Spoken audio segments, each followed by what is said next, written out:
Yan. Hello guys. So, gagawa tayo ng orek. Okay? Si orek ay combination ng hoe at saka ng rake. Yan. So, ano yung mga parts niya? We have the handle, yung neck, yung rake, and then yung hoe. Yan. So, ano yung mga kailangan nating gamit para gawin si orek?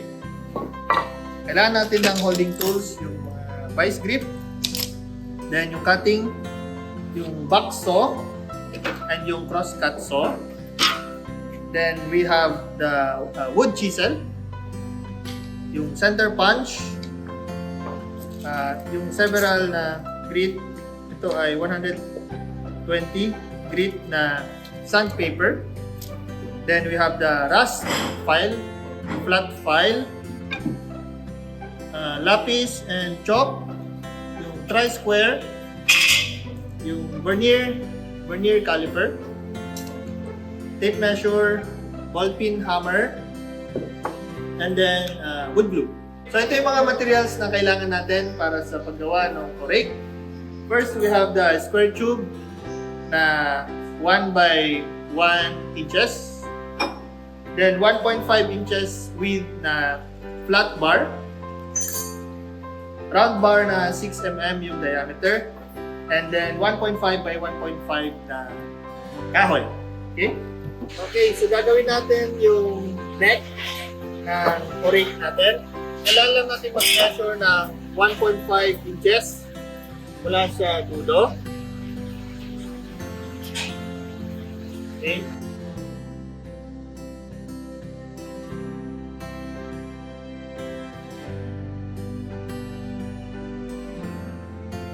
So ito yung cut-off saw natin. Dito natin puputulin yung neck ng orek. So before operation, kailangan natin maging safe. So gagamit tayo ng face shield. Okay, suot natin. Then ang operation ng cut-off saw ay luluwagan nyo muna.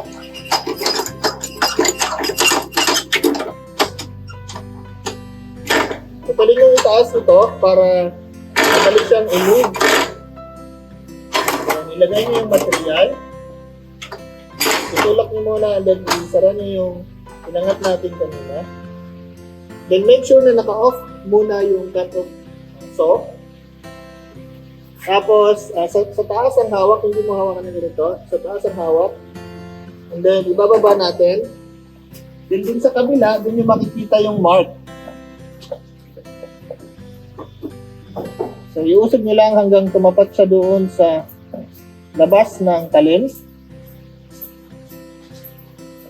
Okay. Then, ilalak natin ng maayos. At sa paglalak, maganda na dalawang kamay ang gamitin. Para make sure na secure yung material. Okay? Then pag nagka-cut kayo ng material sa cut-off saw, make sure na walang body parts na nakatapat doon sa rotating portion ng machine. Okay? Ilalayo. Oh.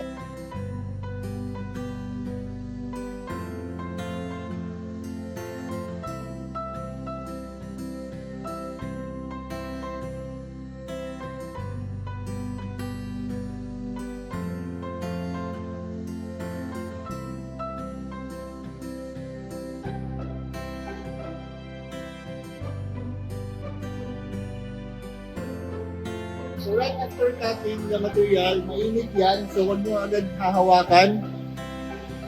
Kung gusto nyo kunin na yung material, gumamit kayo ng holding tool.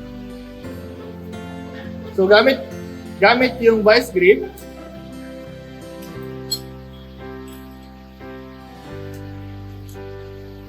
Since mainit siya, no, hindi natin siya hahawakan.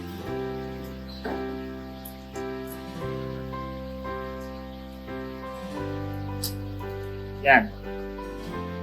Tapos, matalas yan. Kung makikita nyo, meron siyang mga parang maliliit na blades dahil yan sa pagkakat. So, kailangan natin yun i-grind off. So, pupunta tayo dito ngayon sa bench grinder. Tapos, safety ulit. Gagamit tayo ng face shield. Ang on ay yung black, yung red ay stop. Patong natin yung material dito sa toothbrush. As much as possible, huwag nyo iaangat yung material. Dapat pinapatong nyo siya. Tapos, yan.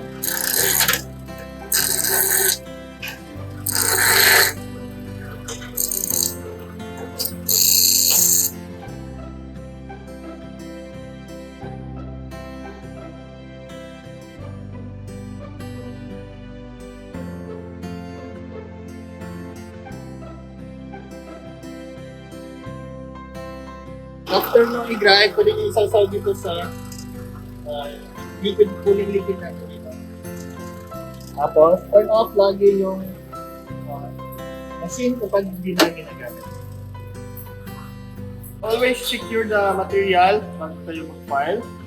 So, pwede natin gamitin itong bench vise. Yung flat file, ipa-file natin yung loob.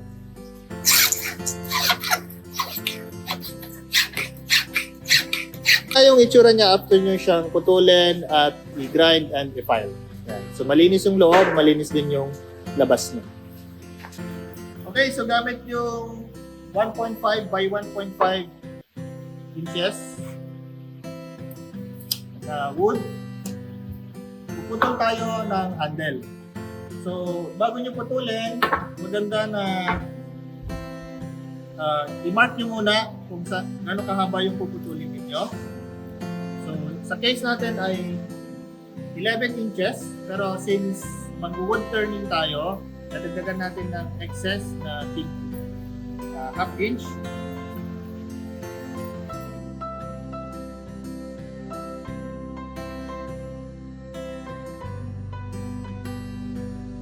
$12 inches bali yung puputulin nyo. Or 30 cm. So, gagamit kayo palagi ng tri-square para sure na straight yung magiging cut.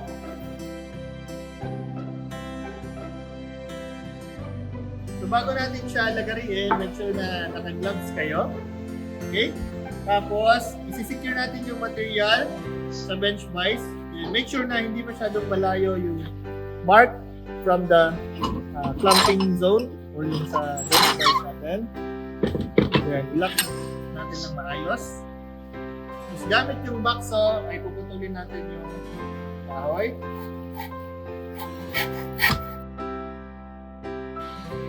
Okay.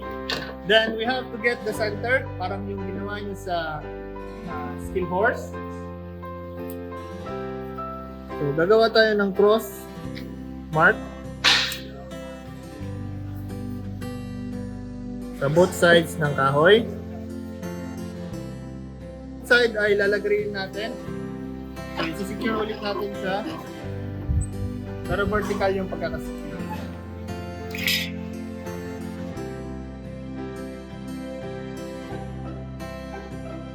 So, yung depth ng cut is about 2 mm yung lalim.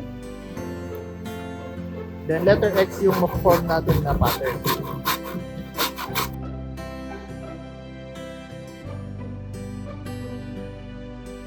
Okay, so gamit yung ball peen hammer at yung center punch ay lalagyan natin ng marking sa gitna ng X.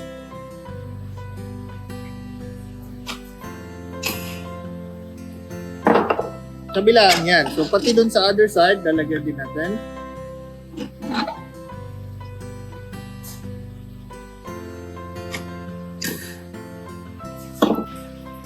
So ngayon ay i-woodlate natin itong wood natin. So ito yung wood lathe, familiar na kayo dito. Nakalock to, so kailangan natin i-unlock. Yan. So vertical ay unlock yung likod niya. And then ilalagay natin yung may nilagari nating cross. Okay, tatapat natin siya doon sa cross ng headstock. Then itutulak niyo yung tailstock.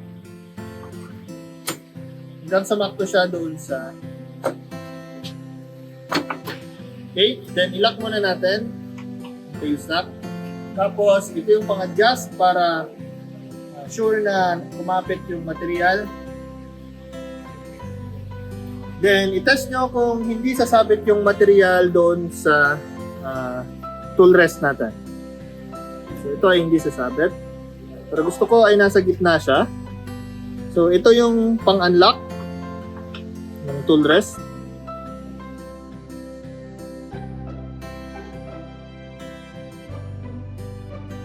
Okay? So ang goal natin ay maging 1.5 yung diameter ng kahoy. So i-mark natin ang 2 inches from the end of the wood. Hindi natin gagalawin yon kasi yun ay designated for the neck of the rake. So ibig sabihin, bibilugin lang natin hanggang sa isang dulo. So dapat nakasuot kayo ng apron and gamit kayo ng face shield. Then yung on ng wood blade ay yung green and yung off ay yung red o yung emergency stop ay red. So on.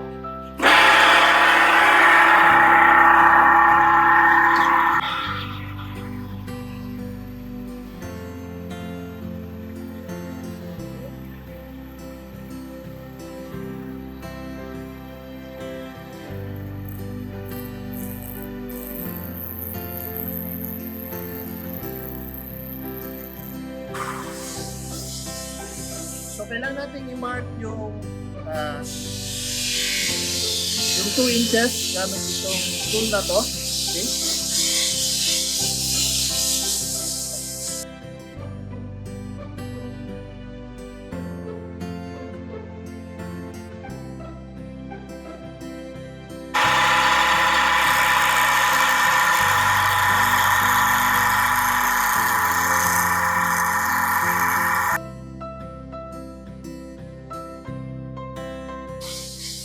Pwede nyo i-off yung machine from time to time para makita kung bilog na ba yung ginagawa nyo. So, ang goal kasi natin ay maging bilog siya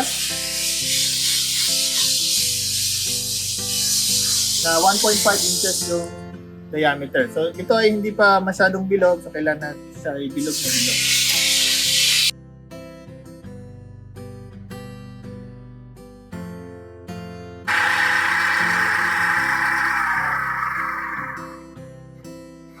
Yan, so bilog na siya. Tatanggalin natin siya sa machine.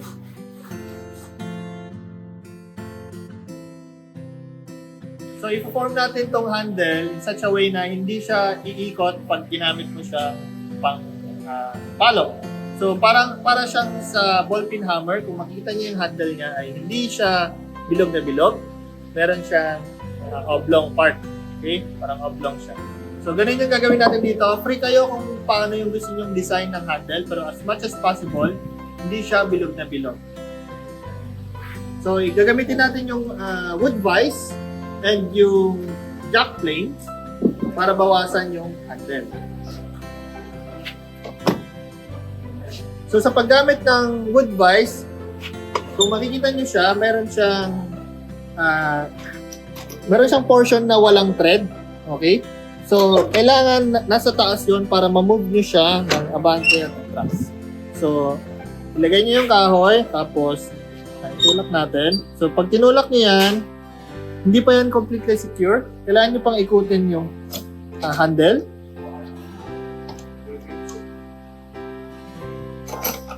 Okay. So, pag secured na siya, pwede na kayong magkatap.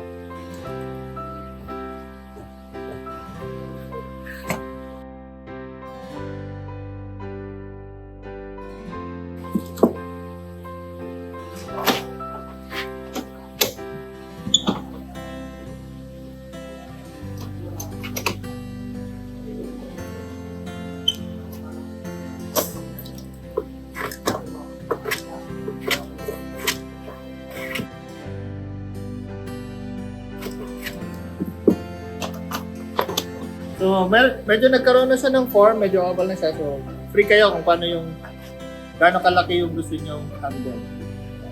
So, nireduce ko tong handle sa magkabilaan side. So, naging rectangle yung dulo. 25 mm yung pinaka thickness niya. Then kung makikita nyo, hindi siya pa-oblong. So pwede nyo gamitin yung Rust file para i-form siya kung paano yung gusto nyo gawin. So parang ganito.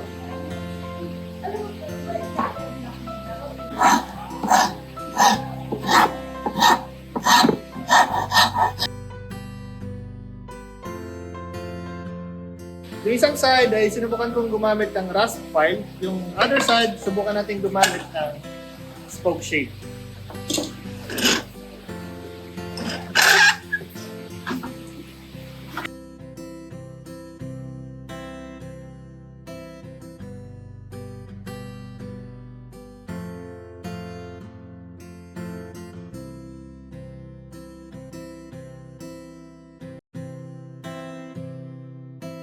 So ito yung semi-finished handle natin. Medyo may form na siya. So kung medyo meticulous kayo, pwede nyo lihain para mas smooth yung mga curves. Okay?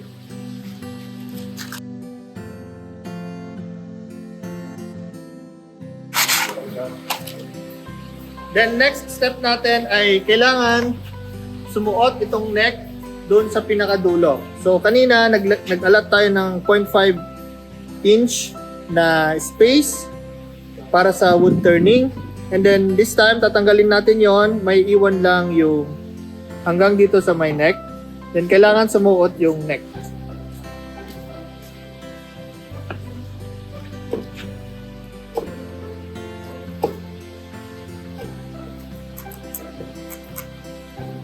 So yung internal diameter nito ay nasa, internal dimension ay nasa 23 mm. So almost 23 mm. So putulin muna natin yung excess.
So binawasan lang natin yung length kanina, then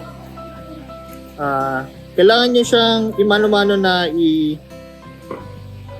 i-measure based dun sa material kasi hindi constant yung hindi para-parehas yung mga dimensions ng metal natin. Hindi naman perfectly made yan. So siguro kada gawa nyo ng project ay magkakaiba yung magiging length nila.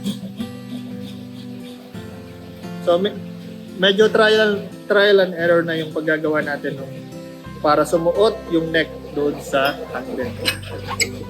So gamit yung wood chisel, chisel out natin yung excess doon sa material.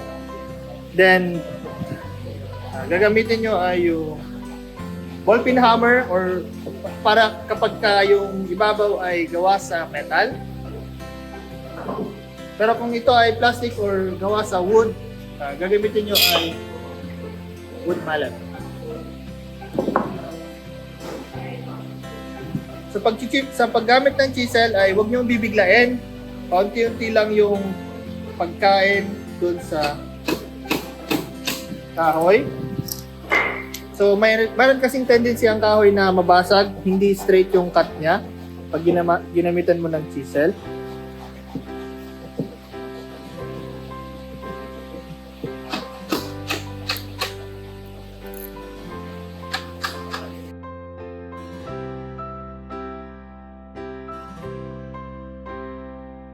matigas yung kahoy, pwede nyo imano-mano.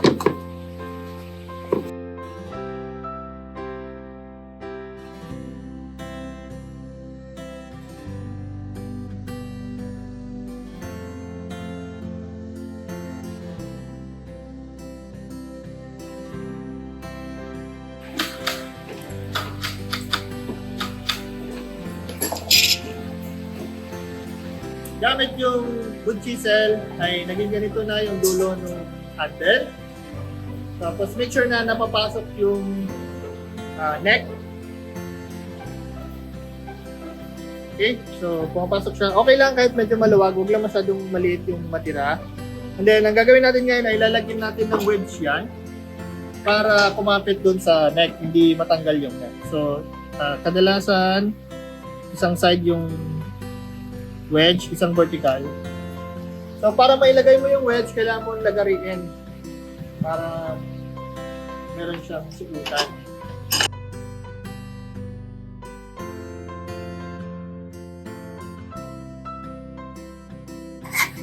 So, yung haba ng wedge, mga 1 inch.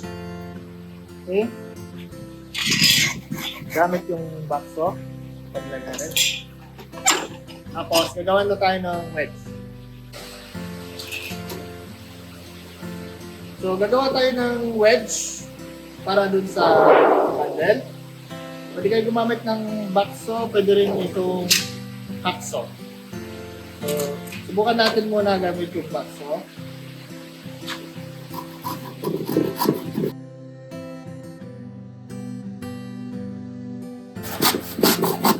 Then, yung haba niya ay at least 1 inch. Ayan. Tapos, since wedge siya, dapat medyo patusok yung kanyang isang side. And ito ay hindi pa patusok. So, gagawin pa tayo dyan. Yan, so pinutol natin yung isang side, tapos isasunder natin to para maging triangle. Okay, first, kailangan yung face shield.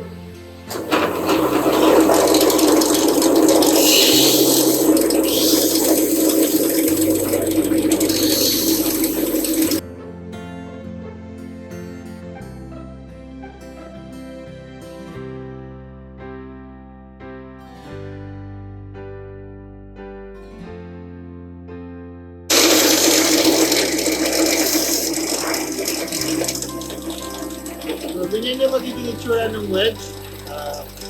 Medyo triangle na yung dulo. So, yung wedge natin na nagawa ay kailangan pumasok siya, sumuot siya doon sa kahoy. So, kung medyo masikip pa yung nilagari nyo, since manipis kasi yung kain ng bakso, pwede kayong gumamit ng crosscut saw para mas makapal ng konti.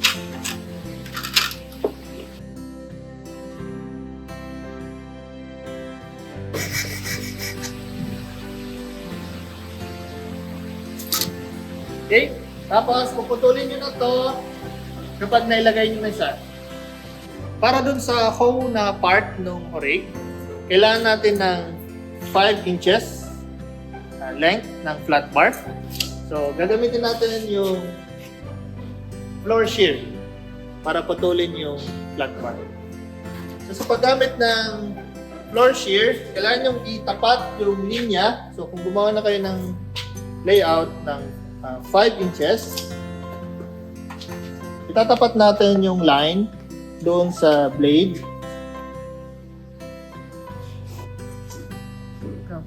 So ito yung line na ginawa natin.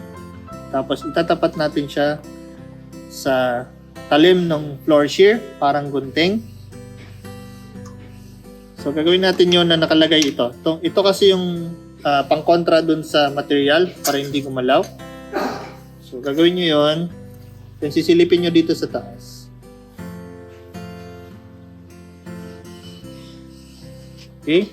So, para hindi gumalaw yung material, pwede nyo ibahagyang hilain itong lever.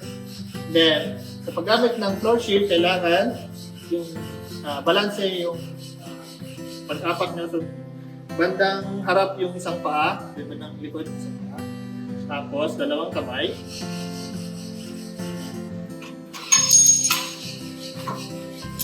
Yan. So, naputol na natin yung flat bar. So, nilayout natin yung 5 inches na flat bar na pinutol natin. Yung una, yung pinakamahaba ay 2 inches. Then, yung sunod ay 1.5 inches. And then, another 1.5 inches. Tapos, nilayout din natin yung kapal, yung magiging final width nung 1.5. So, galing siya sa 1.5 inches, magiging 1 inch na lang yung kanyang width. So, tatanggalin natin tong white portion, yung naka-chalk. And then, the other side ay gagawa tayo ng connecting line from 1.5 inches papuntang 1 inch. So, tatanggalin natin to, yung kabilaan na side. So, gagamitin natin yung hacksaw para tanggalin yung excess material dun sa layout natin.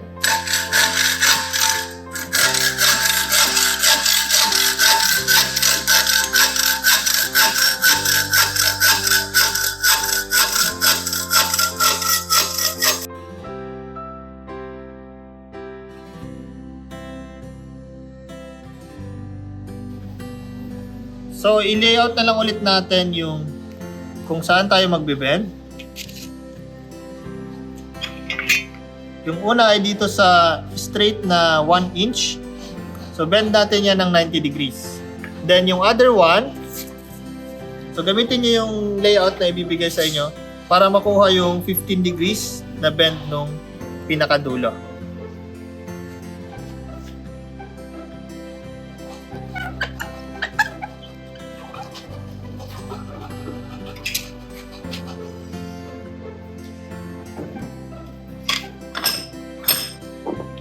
So, gagamit lang tayo ng ball peen hammer para i-bend, pero pwede nyo gamitin yung ating sheet metal bender para mag-bend.